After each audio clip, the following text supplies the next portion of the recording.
Hello my dear students, welcome to my class. और ये है कक्षा 3 की हिंदी व्याकरण पुस्तक, जिसका हम पाठ 3 कर रहे थे और हमने नाम शब्द यानी कि संज्ञा शब्द हम कर चुके थे। इसी में हमें आगे जाके मिलता है अगला पाठ, जो कि है लिंग। ये पाठ 3 का ही दूसरा हिस्सा है। तो आज हम लिंग यानी कि जेंडर पढ़ेंगे। तो जेंडर क्या होता है?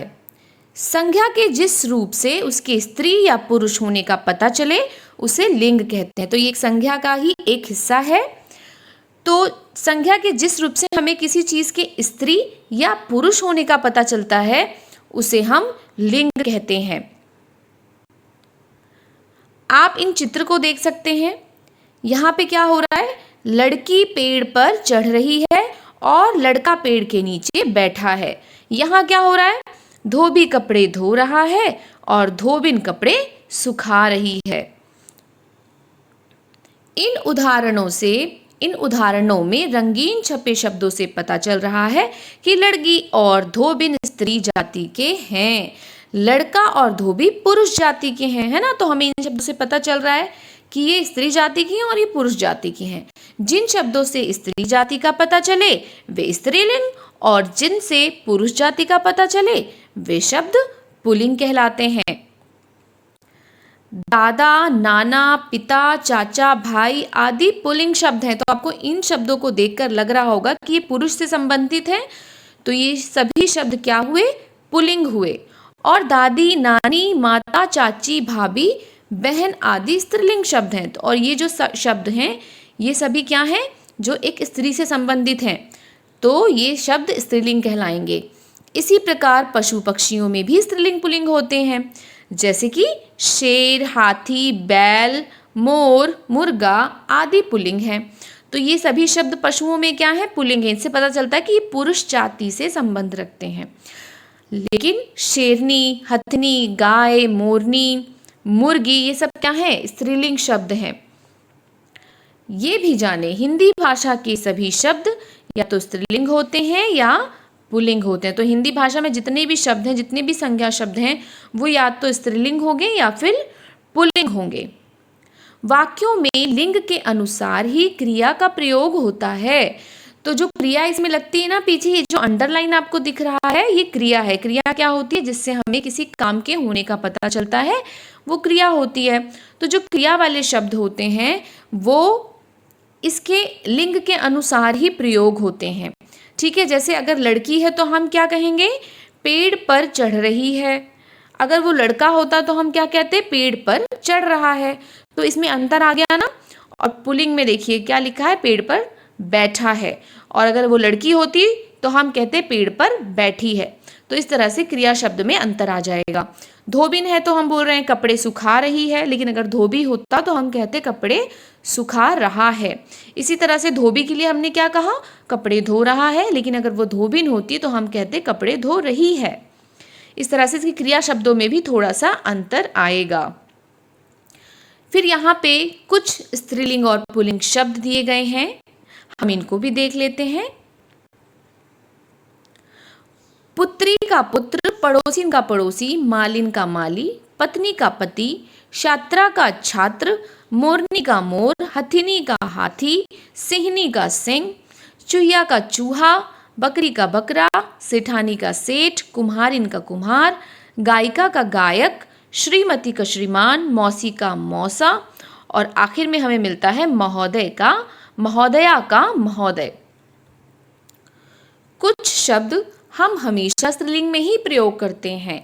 अब आपको कुछ शब्द ऐसे मिलेंगे जो हमेशा स्त्रीलिंग होते हैं, उसका कोई पुल्लिंग नहीं होता। अगर आपसे कहा जाए उसका लिंग बदलिए तो कुछ नहीं होता है, जैसे कि मछली, कोयल, मक्खी आदि।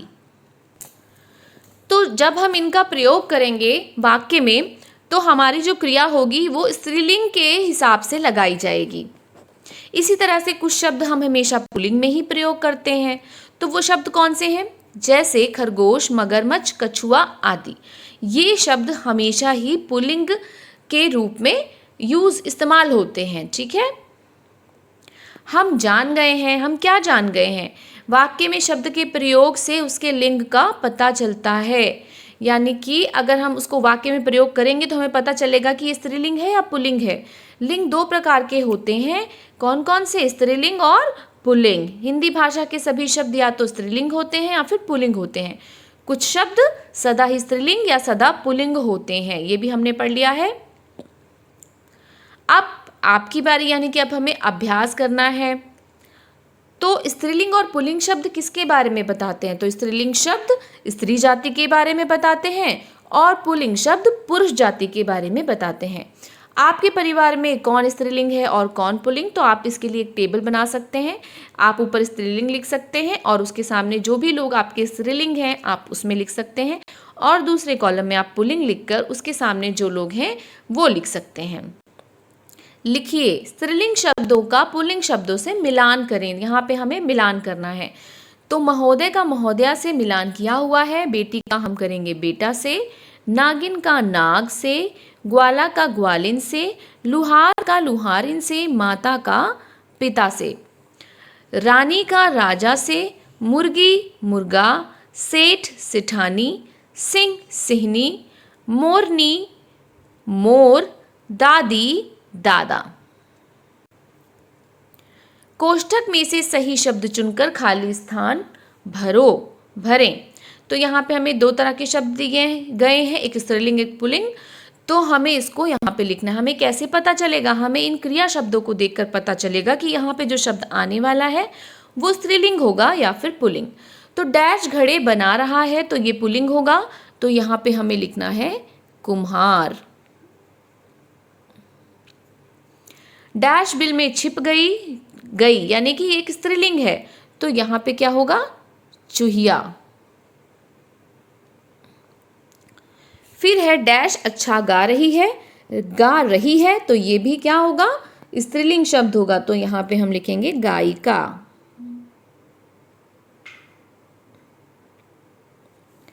फिर है डैश धीरे धीरे चल रहे थे, तो दादी जी धीरे धीरे चल रहे थे, तो बिल्कुल भी सेट नहीं होगा, तो हम लिखेंगे दादाजी धीरे धीरे चल रहे थे। फिर है डैश नाच रहा था यानी कि मोर नाच रहा था।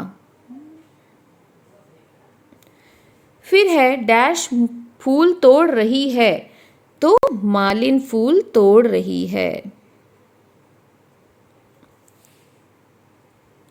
अगला देखते हैं, चित्रों को देखें और उनके नाम सही जगह पर लिखें। अब इन चित्रों के हमें नाम लिखने हैं। ये कौन है? ये एक औरत है, तो हम औरत यहाँ लिखेंगे क्योंकि ये स्त्रीलिंग है। ये लड़का है, लड़का पुल्लिंग है, तो हम यहाँ लड़का लिखेंगे। ये लड़की है, तो हम यहाँ पे स्त्रीलिंग में इसको लिख देंगे। ये गाय है, गाय स्त्रीलिंग होती है, तो हम यहाँ पे गाय लिखेंगे। ये दादाजी हैं, दादाजी पुल्लिंग है, तो हम यहाँ पे दादाजी लिखेंगे। ये शेर है, शेर एक पुल्लिंग शब्द है, या शायद ये स्त्रीलिंग होगा, शेरनी होगी, क्योंकि यहाँ पे हमें दर्जी लिखना है, तो दर्जी तो यहाँ आ जाएगा। अभी भी जगह बच रही है, तो हम इसको शेर को पुल्लिंग में ही लिख देते हैं। और स्त्रीलिंग में आएगा दादी जी।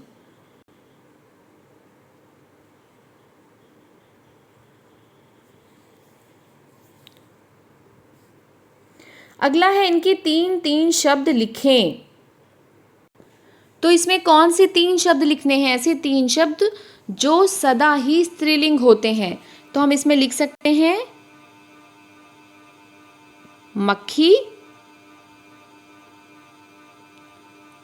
कोयल तथा मछली,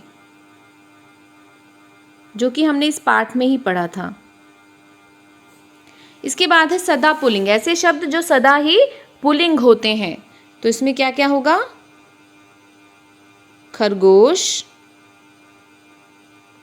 मगरमच्छ,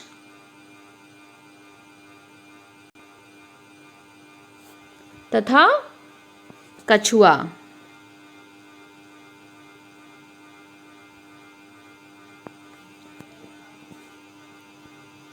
रंगीन छपे शब्दों के लिंग बदलकर वाक्य को दोबारा लिखें। तो यहाँ पे इन शब्दों का लिंग, जो शब्द लाल रंग से लिखे हैं, इसका लिंग बदलकर हमें इस पूरे वाक्य को दोबारा से लिखना है। जैसे बालिका स्कूल जा रही है, हमने बालक को बदल के बालिका लिख दिया, ठीक है। तो ऐसे ही यहाँ पे क्या करना है, माता लिखा है तो हमें लिखना है पिताजी पौधों को पानी दे रहे हैं।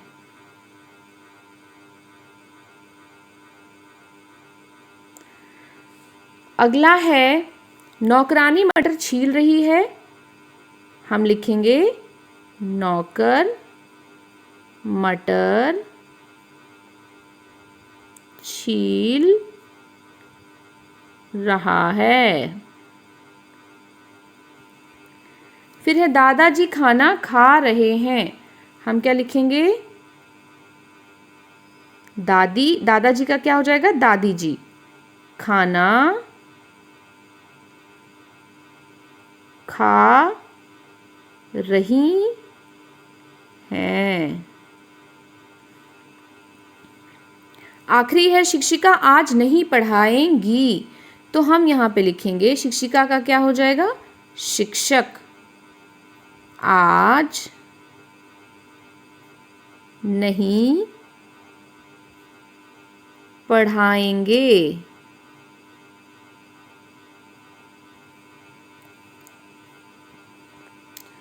फिर है पता लगाइए। कैसे पता लगाएंगे, पेंसिल खो गई, यानी कि पेंसिल क्या है, पीछे क्या लगा है, स्त्रीलिंग शब्द, जो इसकी क्रिया है वो स्त्रीलिंग लगी है, गई, इसका मतलब पेंसिल क्या है, स्त्रीलिंग शब्द है। लंच बॉक्स गंदा था, तो गंदा था, गंदी थी नहीं, इसका मतलब ये क्या है, ये एक पुल्लिंग शब्द है। इस तरह से हम हर शब्द को वाक्य में रखकर देख सकते हैं कि उसमें कैसी क्रिया का प्रयोग हो रहा है और हम उसके लिंग को बता सकते हैं। इसी प्रकार किताब, कॉपी, बस्ता, जूते, कक्षा स्त्रीलिंग है या पुल्लिंग है, इसी तरह से हमें इनके बारे में बताना है। तो अगर हम इसी वाक्य में इसको रख के देखें, जैसे कि किताब खो गई, तो किताब भी क्या है, स्त्रीलिंग है। कॉपी खो गई, तो कॉपी क्या है, स्त्रीलिंग है।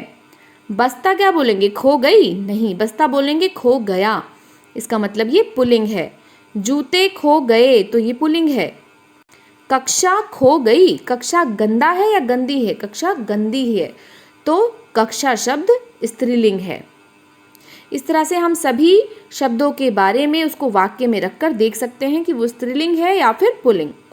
अगला इसका जो भाग है वो है वचन, जो हम अपने अगले वीडियो में करेंगे। So thanks for watching.